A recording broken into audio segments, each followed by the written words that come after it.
வணக்கம் நண்பர்களே. இப்போ திமுக நடத்தும்போது முருகன் மாநாடு நடத்தலாம், இவங்க நடத்தும்போது சங்கின்றாங்க. அதில் இப்போ இந்து முன்னணி தலைவரே எல்லாரையுமே கூப்பிட்டுட்ருக்கோம். முடிஞ்சால் ஸ்டாலினையும் கூப்பிடுவோம், அதில் ஒன்று இருக்குது, அனைத்து கட்சியும் கூப்பிடுவோம் அப்படின்னு. இவங்க என்னடான்னா பயம் பிடிச்சி போச்சு திமுகவுக்கு.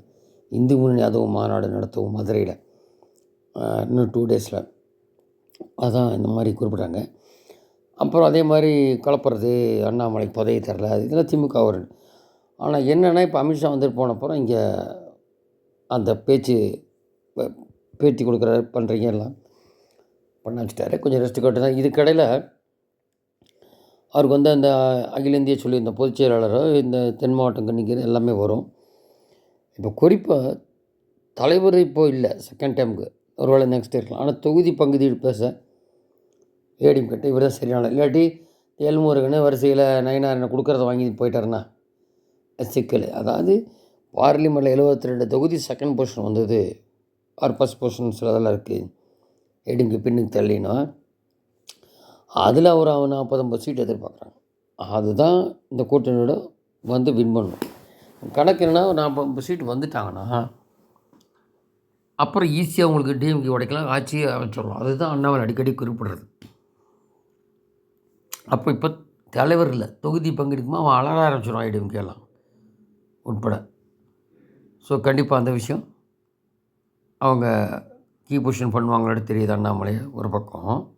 திமுகவுக்கு என்ன கணக்குன்னா இப்படியெல்லாம் இப்போ பவதூர் பரப்பினா அண்ணாமலைக்கு டெல்லி பாஜக நடவடிக்கை எடுக்கும். அவங்களுக்கு பயம் தானே, முருகமாரோட அண்ணாமலை கண்டாலே ஊழல் பெருச்சாளிகள் தானே அப்படின்னு. அது வேறு மாதிரி தான் ரிவர்ட் ஆகும், அதில் ஒன்றும் குழப்பம் இல்லை. அதே மாதிரி கொடி கம்மலை வைக்கக்கூடாது, நிறைய ஆக்ஷன் கொடுத்துட்டே இருக்காங்க எல்லா கொடியும்.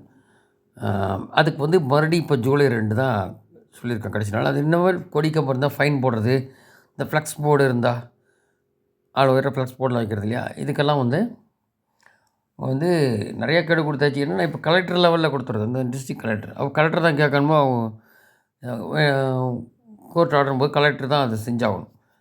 அந்த மாதிரி நீ கொண்டு போகிறாங்க.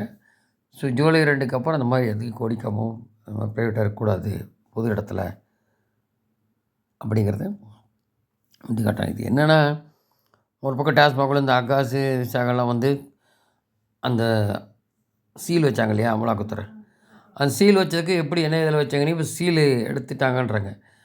அவன் திருப்பி வந்திருந்தால் உள்ளே போய் என்ன அழிப்பான்னு தெரியாது. இதுக்காக இப்படி இன்னும் கொஞ்சம் டைம் கொடுத்து 2 வாரம் கொடுத்து என்ன கொடுப்பாங்கன்னு இருக்குது. இதுக்கடையில் அமலாக்கத்துறை கூடுதல் அதிகாரம் வரும்போது தெரியுது. அது நம்ம பொறுத்து தான் பார்க்கணும். என்னென்னா இன்னும் கடுமையான நடவடிக்கை இனிமேல் ஒன்று வந்தால் தான் திமுக இன்னும் கொஞ்சம் வெற்றியெல்லாம் உறுதி பண்ணுறதுக்கும் பண்ணும். ஆனால் எங்கேயும் மெஜாரிட்டி வருங்கிறது யாருக்கும் 26 சந்தேகம்தான். எதிர்கட்சியும் கடுமையாக உழைக்கணும். அதிருப்தி இருக்குது என்கிட்ட இங்கே வரிசை. அதை கரெக்டாக என்கரேஜ் பண்ணால் எல்லாம் ஒருங்கிணைஞ்சு இந்த பிரச்சாரத்தை வல்லெடுக்கும். என்ன அவங்களுக்கெல்லாம் தண்டனை வருமோ அதெல்லாம் ஓரளவு இருந்தால் தான் இவனை ஒரு கட்டுப்படுத்த முடியும் அப்படிங்கிறது இருக்குது. நன்றி.